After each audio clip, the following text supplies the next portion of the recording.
নমস্কার বন্ধুরা, অনুরাগের রান্নাঘরে আপনাদের সকলকে স্বাগত। আবার এসেছি নতুন একটা রেসিপি নিয়ে। দেখুন বন্ধুরা, আজকে আমি বানাবো নমকিন সিঙ্গারা। নমকিন সিঙ্গারা বলতে চারকোনায় হবে এটা। আপনারা দেখুন কেমন করে বানায়। খুব আর পুর দিয়ে খুব সুন্দর। তার জন্য আমি নিয়েছি পুরের জন্য নিয়েছি একটা ডিম নিয়েছি সিদ্ধ, আর একটা একটু বড় সাইজের আলু নিয়েছি। এখানে একটা বড় পেঁয়াজ কেটে নিয়েছি, আর কাঁচা লঙ্কা কুচি করে নিয়েছি। বন্ধুরা, এটাকে আমি এখন ঘষে নেব। ডিমটাও ঘষে নেব, আলুটাও ঘষে নেব। আলু ডিমটা আগে আমি সেদ্ধ করে নিয়েছিলাম। এই দেখুন, ঘষে নিলে এটা কি হয়, একটা দানা দানা থাকবে না। এখন আলুগুলো দানা দানা থাকবে না, সুন্দর মিশে যাবে। এই দেখুন বন্ধুরা, কত সুন্দর আমি ঘষে নিয়েছি। এবার ডিমটা ঘষে নেব।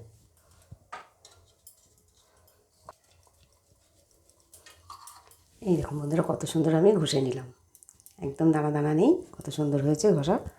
এবার বন্ধুরা তাহলে শুরু করি আমরা। চলুন গ্যাসের কাছে যাই, তরকাটা করে নিয়ে আসি, মানে নমকিন সিঙ্গারার মশলা পুরটা বানিয়ে নেব। বন্ধুরা, কড়াই আমার গরম হয়ে গেছে, আমি সর্ষের তেল দিলাম। সর্ষের তেলটা গরম হয়ে গেছে, আমি লঙ্কাটা দিলাম। লঙ্কা কুচিটা একটু ভেজে নিয়ে, দেখুন লঙ্কা কুচিটা ভালো ভাজা হয়ে গেছে। এখন আমি পেঁয়াজটা দেবো।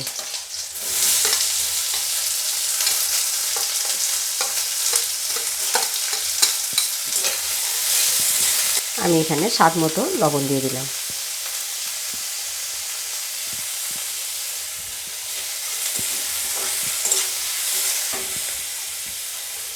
সবার শেষে আমি আদা কুচিটা দিয়ে দিলাম। সামান্য একটু হলুদ দেবো, আর একটু সামান্য জিরে গুঁড়ো দেবো। এই দেখুন, সামান্য একটু দিলাম, হাফ চামচের একটু কম। দেখুন খুব সুন্দর আমার ভাজা হয়ে গেছে। এর থেকে বেশি ভাজলে একটু পোড়া পোড়া ভাব লাগবে, ভালো লাগবে না। এখানে আমি আলুটা আর ডিমটা দিয়ে দিলাম।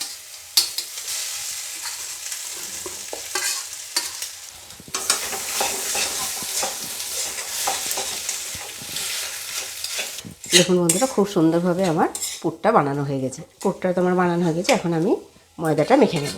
বন্ধুরা দেখুন, এই বাটির আমি 2 বাটি ময়দা নেব। এই দেখুন, এখানে আমি স্বাদ মতো লবণ দিলাম।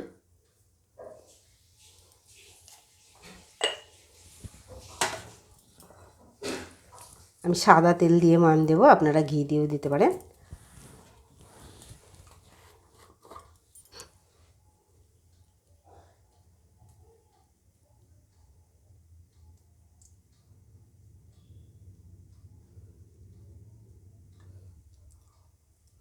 আমি 4 চামচ মতো তেল নিলাম।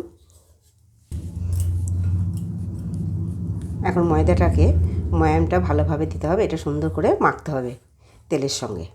দেখুন বন্ধুরা, মাখতে মাখতে নরম হয়ে গেছে একদম। তাহলে এই দেখুন, এরকম হয়ে গেলে জানা যাবে এটা হয়ে গেছে মাখা। ময়ামটা দেওয়া হয়ে গেল। এখন আমি আস্তে আস্তে অল্প অল্প জল দিয়ে মেখে নেব।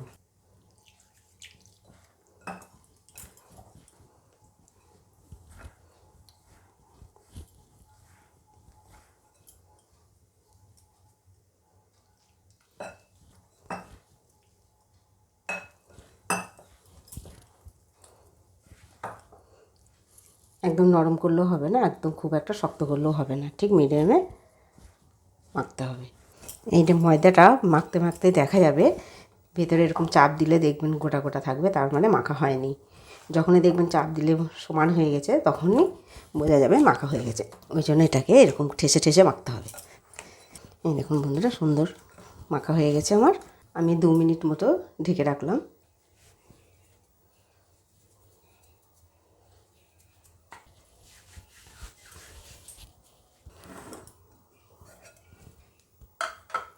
এই দেখুন বন্ধুরা, কত সুন্দর নরম হয়ে গেছে মাখতে মাখতে।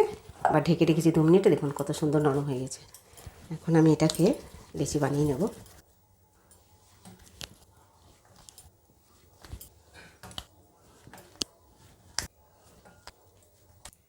বন্ধুরা দেখুন, আমার 10টা মতো লেচি বের করেছি। এখন আমি একে একে এগুলো বেলবো।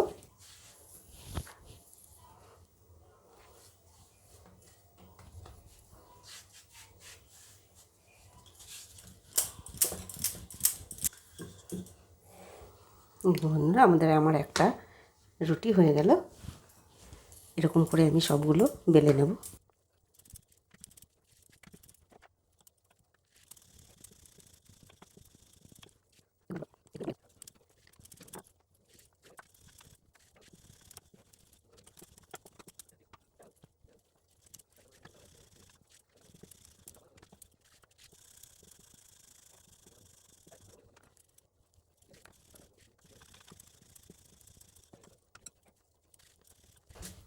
বন্ধুরা দেখুন আমার সবগুলো একই রকম করে হয়ে গেল। এখন আমি একে একে কর্নফ্লাওয়ার দিয়ে একটার উপরে একটা সাজিয়ে নেব। বন্ধুরা দেখুন আমার সবগুলো ঠিক আমি একটা বড় করে বেলে নিয়েছি। এখন আমি কেটে নেব। আমি দুই ধারটা একটু কেটে নেব। এই দেখুন ভাঁজগুলো খুব সুন্দর হয়ে আছে। এখন আমি এবার একে একে এখান দিয়ে আমি একটু চারিপাশ দিয়ে একটু জল লাগিয়ে নেব, তা নাহলে খুলে যাওয়ার ভয় থাকবে। এরকম করে নিলে সব এঁটে থাকবে। এই দেখুন বন্ধুরা আমার সুন্দর একটা হয়ে গেল। দেখুন বন্ধুরা আমার দুটো হয়ে গেল। এরকম করে আমি সব কটাকে করে নেব। বন্ধুরা দেখুন এটা আমি একটু আলাদা টাইপের করলাম। আমি চারিতরফে একটু জল দিয়ে নিলাম যাতে খুলে না যায়। জলটা দেওয়ার উদ্দেশ্য হচ্ছে এঁটে থাকবে, তাহলে পুরটা ভেতর থেকে বেরিয়ে যাবে না। বন্ধুরা দেখুন আমার সবগুলো হয়ে গেছে। এখন আমি একটু ভাজবো, তাহলে চলুন শুরু করি ভাজা। বন্ধুরা কড়াইটা আমার গরম হয়ে গেছে, আমি সাদা তেল দিয়ে দিলাম।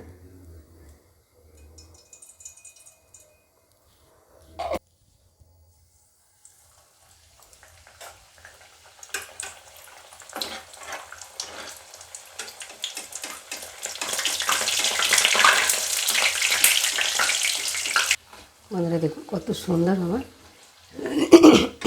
পাপড়িগুলো খুলে গেছে, দেখেছেন কত সুন্দর, খুব ভালো লাগছে দেখতে। এই দেখুন আমার একটা ভাজা হয়ে গেছে।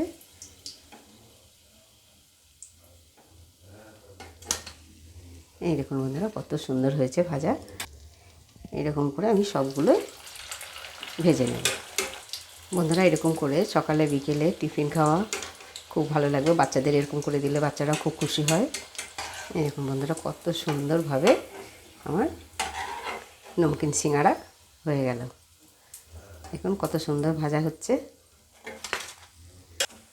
বন্ধুরা দেখুন আমার নমকিন সিঙ্গাড়া কত সুন্দরভাবে হয়ে গেল। বন্ধুরা দেখুন কত সুন্দরভাবে আমার নমকিন সিঙ্গাড়া হয়ে গেছে। দেখুন কত সুন্দর, এই যে মচমচা একদম কত সুন্দর লাগছে দেখতে। এই দেখুন আমি যেরকম করে বানালাম ওরকম করে আপনারা বানিয়ে দেখবেন, খুব ভালো লাগবে, খুবই সুন্দর লাগবে। ভিডিওটি ভালো লাগলে লাইক করবেন, শেয়ার করবেন। আবার আসবো নতুন একটা ভিডিও নিয়ে।